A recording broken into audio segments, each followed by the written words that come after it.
Kakatapos lamang maglaba ni Melly, kung kaya ay lumabas na siya ng banyo. Bit-bit ang palanggana kung saan niya inilagay ang mga damit nila ng mister niya na kanya namang nilabhan. Lalabas sana siya ng bahay upang magsampay sa labas na makasalubong niya sa gawin ng pinto ang kanyang asawa na may kasakasamang lalaki na kasing edad lamang din nito. Araw ng linggo kaya walang pasok sa pinapasukang opisina ng kanyang asawa. Kaagad niyang napansin ng lalaking kasama na to. Binati pa siya ng kanyang asawa bago ito dumiretso sa sala ng bahay nila. Nakasunod pa rin ang lalaki may daladalang bag. Maya-maya na lamang niya tatanungin ng kanyang asawa kung sino ang lalaking kasama nito at tumuloy na siya sa labas upang magsampay. Nang matapos sa ginagawa, kaagad siyang pumasok sa loob ng bahay at nadatnan sa sala ang estranghero. Wala ang kanyang asawa at kasalukuyan daw nagtitimpla ng kape. Ngumiti lamang siya ng bahagi at nakita ang kakaibang tingin sa kanya ng lalaki. Noon niya napagtanto na bahagya palang nabasa ang kanyang damit at short na manipis.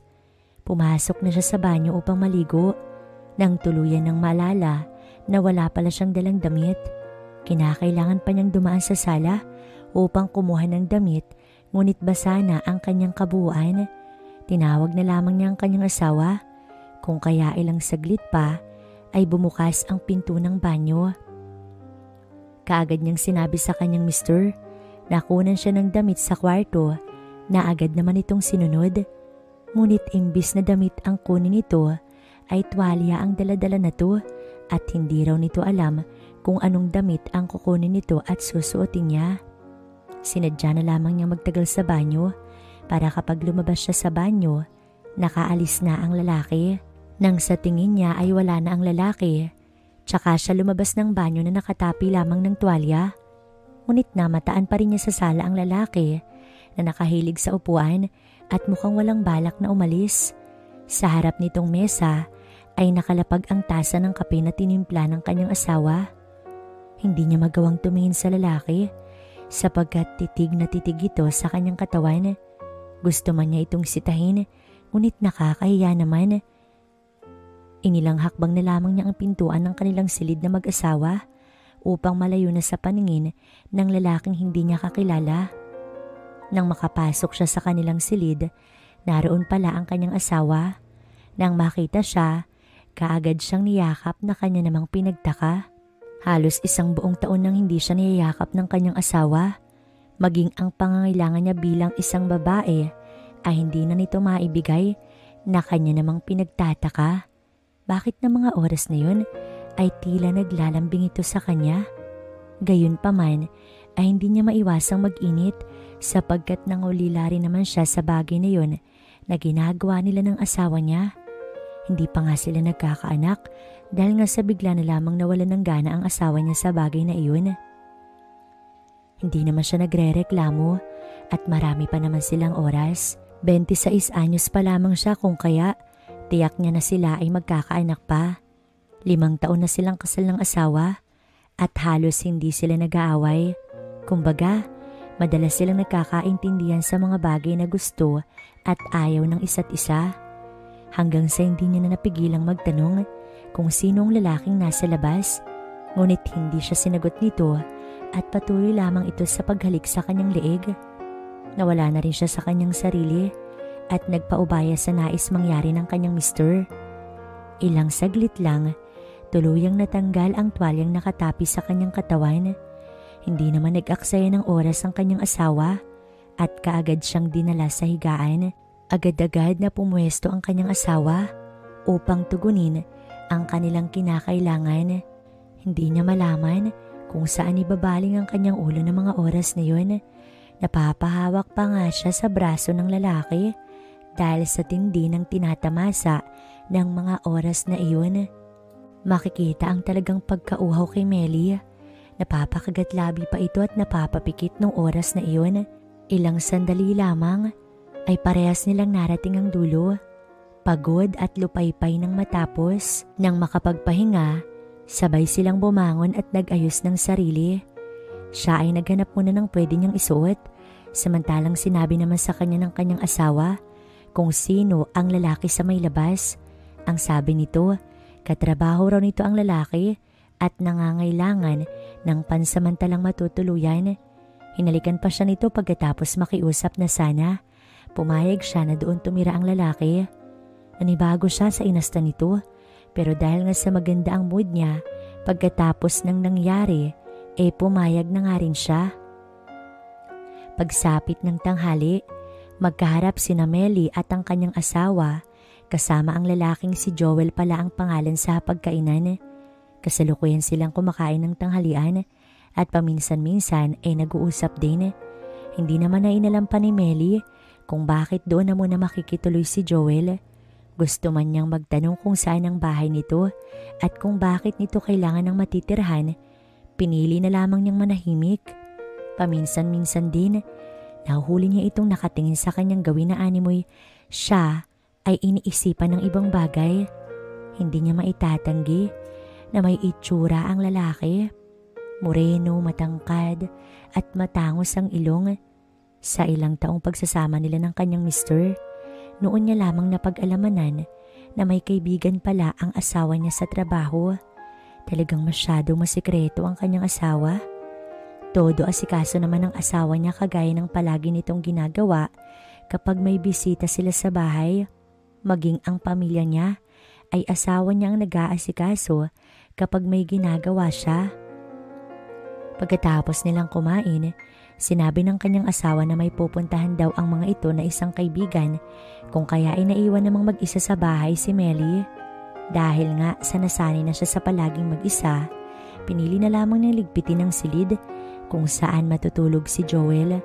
Naroon na rin ang bag ng lalaki at dahil din hindi niya napaghandaan ang pagdating nito, hindi niya naayos ang bakanting silid na yun ng kanilang bahay.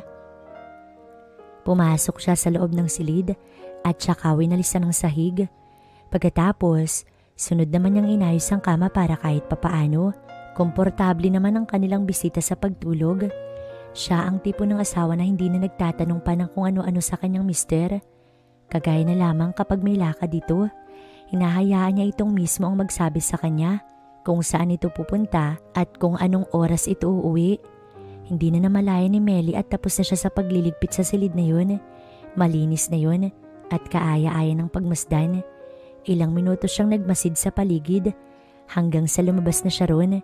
Wala na naman siyang gagawin kaya manonood na lamang siya ng TV sa kanilang silid mag-asawa. Doon kasi nakalagay ang kabibili lamang nila na flat screen TV. Halos wala siyang nagustuhan sa mga palabas at talagang hindi naman siya mahilig manood ng TV. Kagustuhan ng asawa niya ang bumili at ito ang talagang may hilig na manood ng mga palabas sa telebisyon. Maya't maya ang paghikab ni Melly sapagkat nakakaantok naman talaga ng mga oras na iyon. Hanggang sa tuluyan na siyang nakatulog. Maya-maya pa'y nagising siya nang bumukas ang pinto ng kanilang silid mag-asawa. Iniluwanon si Joel. Bagamat nagtataka, ay napangiti si Melly sabay bangon at sinalubong ang ngiting-ngiting si Joel. Kaagad siya nitong niyakap at kinarga. Wala rin itong tigil sa paghalik sa kanyang leeg na kanya namang hinayaan. Hindi siya tumutol, bagamat naguguluhan ang kanyang isipan. Ayaw namang mapawi ang mga ngiti sa kanyang mga labi nang ibaba siya ni Joel sa kama. Nanatili siyang nakatingin sa lalaki na animoy napako ang kanyang mga mata sa maskulado nitong katawan. Kulang na lamang ay kapusin siya ng paghinga sa kanyang nakikita. Hanggang sa tuluyang tumambad sa kanyang harapan ng isang bagay na talaga namang nagpapatakam sa kanya ng gusto. Hindi niya mapigilang mapalunok sa nakikita. Tila siya nahihipnotismo sa unti-unting paglapit nito sa kanyang gawi at tuluyan nitong nakatabi sa kanya. Titig na titig ito sa kanyang mga mata hanggang sa tuluyan ng napag-abot ang kanilang mga labi. Ramdam na ramdam ni Melly ang init na hatid ng mga labi ni Joel, kung kaya kaagad siyang nangunyapit sa batok nito upang mas lalo pa itong mahila sa kanyang gawi. Nagmistula siyang uhaw na halos ayaw pahintuin ang nangyayaring halikan sa pagitan nila ni Joel. Napapaangat na rin ang kanyang buong katawan sa kagustuhan na mangyari ang isang bagay na sa tingin niya ay gustong-gusto niyang mangyari. Hanggang sa tuluyan ng maglakbay si Joel. Pakiramdam ni Melly, Tuluyan na siyang malulunod sa init na kanyang nararamdaman. Hindi nagtagal, naramdaman ni Melly ang ligayang kanyang inaasam. Kumibot-kibot ang kanyang katawan nang tuluyang marating ang dulo at kasabay nun ang kanyang pagbalikwas ng bangon. Panaginip, panaginip lamang pala ang lahat ng yun. Kinapa niya ang kanyang sarili at nararamdamang basang-basa siya ng pawis. Katulad ng bagay na iyon sa kanyang katawan. Napakunot noo si Melly sa kanyang napaginipan. Umaandar pa rin ang TV sa kanyang harapan at walang kahit na sinong tao sa kanilang silid. Bakit ganun? Sa dinami-rami ng pwedeng mapaginipan, si Joel pa at sa ganoon pang tagpo.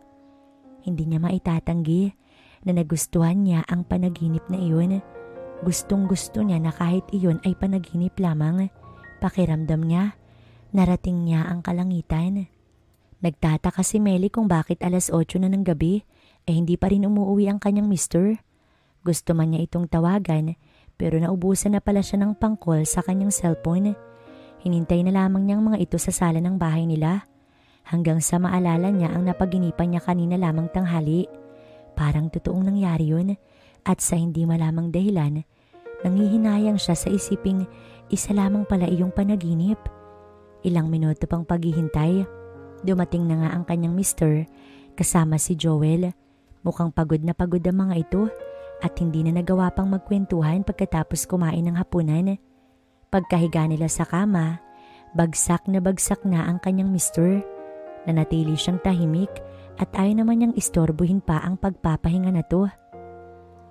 Lumabas na siya ng silid tsaka bumalik sa kusina upang hugasan ang kanilang pinagkainan. Ngunit nadaanan niya si Joel sa sala na humihit-hit ng sigarilyo.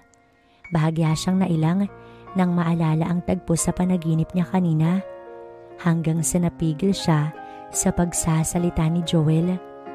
Gusto mo bang tulungan na kitang maghugas ng plato? Yun ang narinig niya sa sinabi na to. Bahagya siyang lumingon upang makita lamang na nasa likuran na niya ang lalaki.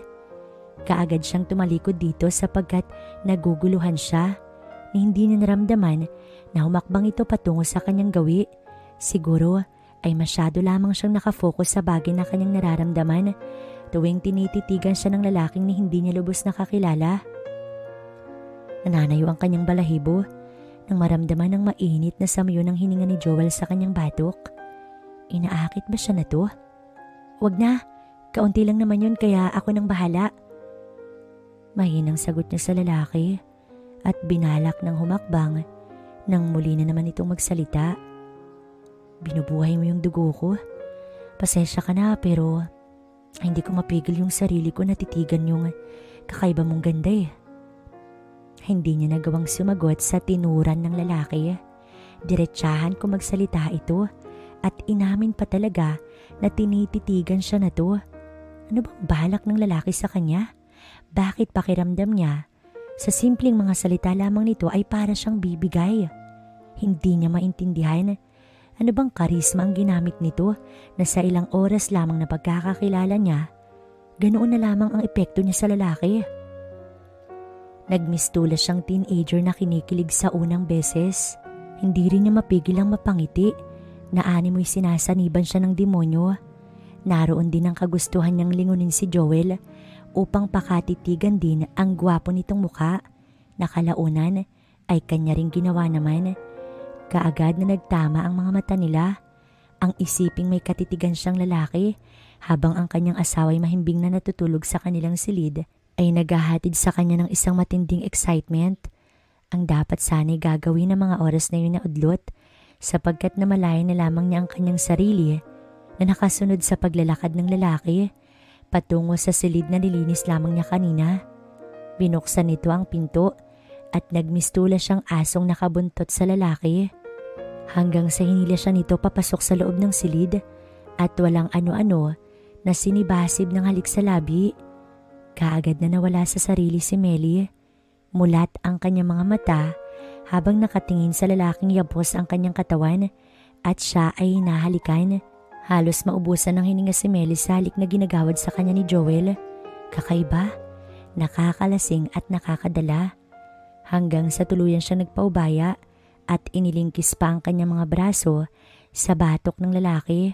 Nang sa ganoon, mas lumalim pa ang kanilang halikan. Dobling init ang nararamdaman ni Melly. Kaligayahang hindi niya nakamtan kahit pa sa piling ng kanyang mister. Halos isuko niya ang kanyang kaluluwa sa lalaking nais umangkin sa kanya. Pakiramdam niya, kapag naudlot pa yon ay ikakamatay niya. Napakagatlabi siya nang bumaba ang halik ni Joel sa kanyang leeg. Bahagya niyang nasa bunutan ng buhok nito at mas lalo pang idiniin sa kanyang leeg. Hindi na siya makapaghintay pa na humantong sila sa kama. Kung kaya, siya na mismo ang humila sa lalaki upang tunguhin ang kalapit na kama. Batid niyang nagtagumpay ang lalaki sa pag-aakit nito sa kanya. Pero anong magagawa niya kung masyado niyang nagugustuhan ang mga nangyayari?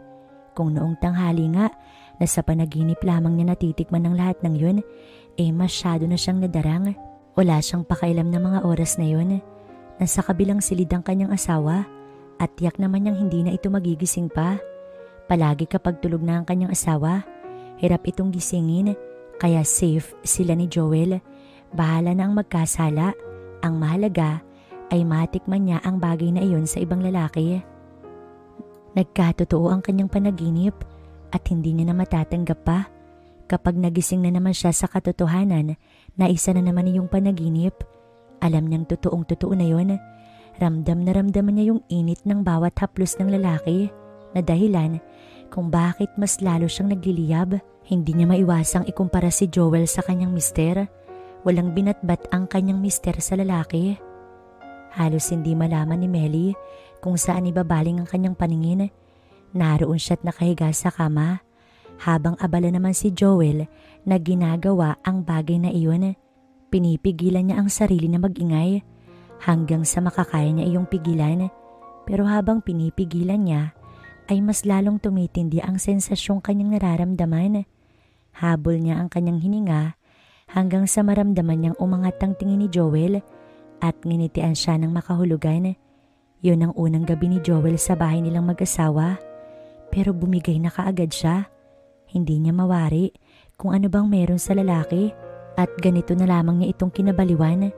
Lumipas ang ilang segundo ay kaagad na ngang pumwesto si Joel. Ayaw niya nang magtagal pa yun at nais niya nang makarating kaagad sa kanyang nais paroroonan. Magkasala na kung magkasala, pero hindi na pwede pang pigilan ang nais na mangyari ng kanyang katawan. Nang gabing yun ay kailangan niyang init ng katawan ni Joel. Oo nga, at may nangyari sa kanila ng mister niya kanina. Pero iba ang nararamdaman niya ngayon.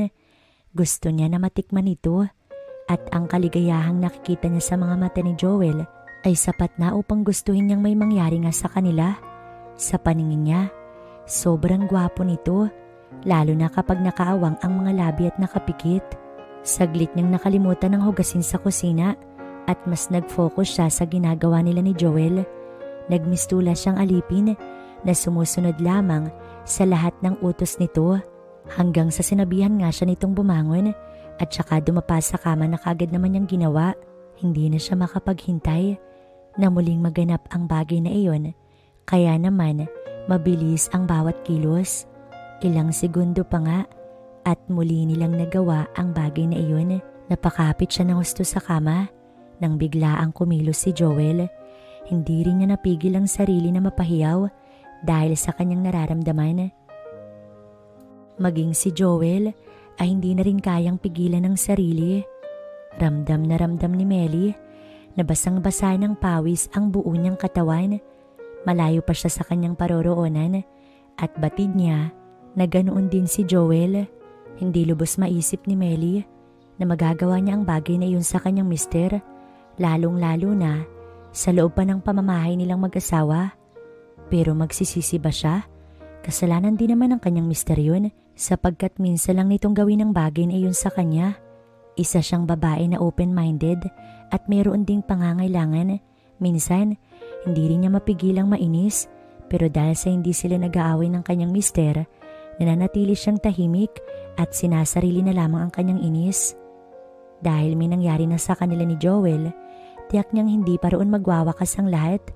Lupaypay ang kanyang katawan nang ihiga siya ni Joel sa kama.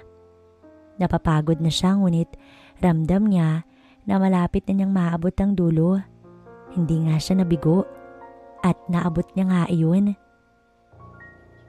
Saglit siyang nanatili sa tabi ni Joel nang hindi umiimik. Masyado siyang napagod. Kailangan pa naman niyang hugasan ang kanilang pinagkainan. Medyo malalim na rin ang gabi at batid niya yun. Grabe ang tindi. Napagod ako rin ah. Bukas ni Joel sa katahimikan. Imbis na tabla ng hiya dahil sa nangyari at pagbigay niya rito ng ganoon lamang kadali, ay napangiti siya. Sana naman may susunod pa, Melly. Bulong pa ni Joel sa kanyang tenga na hindi niya pinansin. Subalit iyon din naman ang nasa isip niya. Ang muling may maganap sa kanilang pagitan. Nang sumunod na araw at mga linggo, ay hindi nga napigilan ni Melly at Joel na muling maganap ang bagay na iyon sa kanilang pagitan tuwing nalilingat ang kanyang mister. Mayroon pang nalasing ang kanyang asawa at doon mismo nila ginawa ang bagay na dapat sana'y ginagawa lamang na mag-asawa sa harap mismo ng kanyang kaawa-awang mister. Tuluyan nang nalunod si Melly sa kasalanan at hindi niya alam kung paano pa siya aahon doon.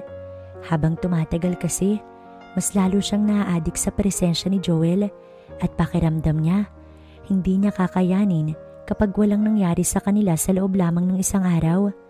Hinahanap-hanap niya ang presensya ng lalaki, lalo na ang katawan nito na palaging yumayakap sa kanya. Hanggang isang araw ng Sabado, kinilangan niyang umalis upang mag-grocery at mabili ng mga kailangan nila sa bahay. Naiwan sa bahay ang kanyang mister at si Joel na nanonood ng basketball game sa TV. Natural na natural ang kanilang mga kilos ni Joel na para bang walang nangyayaring kababalagan sa kanilang pagitan. Naligo muna siya at nagbihis bago umalis. Mas gusto niyang makauwi kaagad nang sa ganun makita niya ulit si Joel. Batid niyang hindi na tama ang kanyang ginagawa, pero anong magagawa niya at nasisiyahan siyang nagkakasala. Nagpaalam na siya sa dalawang lalaki. Pagkatapos ay umalis na.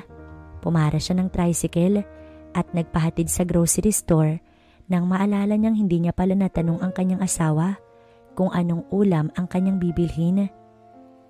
Kadalasan kasi ay ito ang nagsasabi kung anong uulamin nila. Kinapa niya ang kanyang cellphone para sana i-text na lang ang kanyang mister, pero hindi niya nadala ang kanyang cellphone. May kalayuan na siya sa bahay, pero pinili pa rin niyang sabihin sa tricycle driver na bumalik at siya ay may nakalimutan. Pagdating sa harap ng bahay, dali-dali siyang bumaba ng tricycle, tsaka tinungo ang bakuran ng kanilang bahay. Kaagad niyang binuksan ang pinto, pero nakalak yun. Kumunot ang kanyang noo. Kadalasan, hindi naglalak ng pintuan ng kanyang mister. Kinuha na lamang niya ang susi sa kanyang bag at mabuti na lamang hindi niya yun naiwan. Tuluyan na niyang nabuksan ang pintuan, kung kaya ay walang kung ano-anong pumasok na siya sa loob ng kwarto nilang mag-asawa. Naabutan niyang nakawang ang pintuan at ang ikinakunot ng kanyang noo ay ang boses na kanyang naririnig, mga ingay na nakakapanindig balahibo. Inisang hakbang niya ang pintuan at dahan-dahang sumilip sa loob ng silid ng kanyang mister. Umawang ang kanyang mga labi sa kanyang natunghayan. Hindi kaaya-ayang tagpo ang kanyang nakikita. Ang kanyang mister ay may kasama sa kama. Ang mas hindi katanggap-tanggap ay ang kanyang mister ay nagtititili na para bang babaeng nasisiyahan sa ginagawa ng lalaki. Sa tanang buhay niya, noon lamang siya nasaksi ng ganong klaseng gawain ng lalaki kasama ang kapwa lalaki. Noon pumasok ang isang realisasyon sa kanyang buong sistema. Anong klase ang kanyang mister? Bakit ito nagpapaubaya sa ginagawa ni Joel dito na dapat sana ay sa babae lamang ginagawa? Sa kabila ng panlulokong ginagawa ni Melly sa kanyang asawa, hindi niya maiwasang masaktan. Asawa niya pa rin ang lalaking ginagawa ng malaswa ni Joel. Nasasaktan siyang isipin na masyadong naliligayahan yung asawa niya sa ginagawa ni Joel, kagaya ng ligayang nararamdaman niya sa tuwing ginagawa rin nila ni Joel yun. Kaya pala silang mag-asawa ay kinakanti ng lalaki na nunuluyan sa kanilang bahay. Kung hindi pa siya bumalik, ay baka hindi niya malalaman ang kabaliwan ng mga ito. Mamumuhay sana siyang daladala ang guilt sa araw-araw. Oo nga't guilty siya pero hindi ba? Pareho lang naman sila nagkakasala ng kanyang mister. Walang tama sa mga ginagawa nila. Bagkus, pareho silang nagkakasala. Hindi niya magawang kumilos at nanatili sa likod ng pintuan habang nakasilip sa dalawang lalaking ito. Kitang-kita niya ang pag-asta ng kanyang mister na para bang tunay na babae. Napapasubsob pa ito sa unan, kagaya ng palagi niyang ginagawa tuwing masyado siyang nasisiyahan. Nakakarindi rin yung ingay nito na umieko sa loob ng silid na yon sapagkat iniisip siguro nito na wala namang nakakarinig samantalang naroon siya at nakikita ang lahat ng kabaklaan nito. Kaya lang naman may naganap sa kanila nung nakaraang linggo ay dahil ipapakiusap nito na doon tumira sa kanila si Joel. Yun ang rason kung bakit nila ginawa yun. Siguro habang ginagawa nila yun ay nasusuka ito sapagkat ito pala ang may gusto sa malaking bagay na iyon na kagaya ng kay Joel. Ilang saglit pa ay pinili niyang umalis. Walang kahit na anong gamit siyang dinala. Tama na ang pagkakasala. Aalis siyang hindi nalalaman ng kanyang asawa na alam niya ang lahat ng sekreto na to. Hindi na siguro niya kakayanin pang mamuhay na magkakasama silang tatlo. Silang mag-asawa ay ginagamit ng iisang lalaki. Nakakahiya ang katotohanan yun. Bumalik na siya sa tricycle at nagpahatid sa terminal ng bus kung saan pa uwi sa kanilang probinsya. Probinsya kung saan siya lumaki. Hindi niya dala ang kanyang cellphone kaya hindi na siya matatawagan pa ng kanyang mister. Mas mabuti nang magsama ito at si Joel nang wala siya. Nandidiri siya sa kanilang mga sarili. Ang bagay na nagustuhan niya kay Joel ay ginagamit din pala nito sa kanyang mister. Napapailing siya habang sakay ng bus. Bahala nang wala siyang kahit na isang damit na dala. Bibili na lamang siya sa maliit na palengke sa kanilang bayan. Magpapakalayo-layo siya para kalimutan ng lahat ng kabastusan nila ng kanyang asawa. Sana lang ay madali niya itong makalimutan. Hindi na siya asa pang muli siyang makakatagpo ng lalaking magmamahal sa kanya ng totoo sapagkat hindi niya iyon deserve. Isa rin siyang manluloko at baka maulit lamang iyon sa ibang lalaki. Tama na sa kanya ang mamuhay ng tahimik at mag-isa.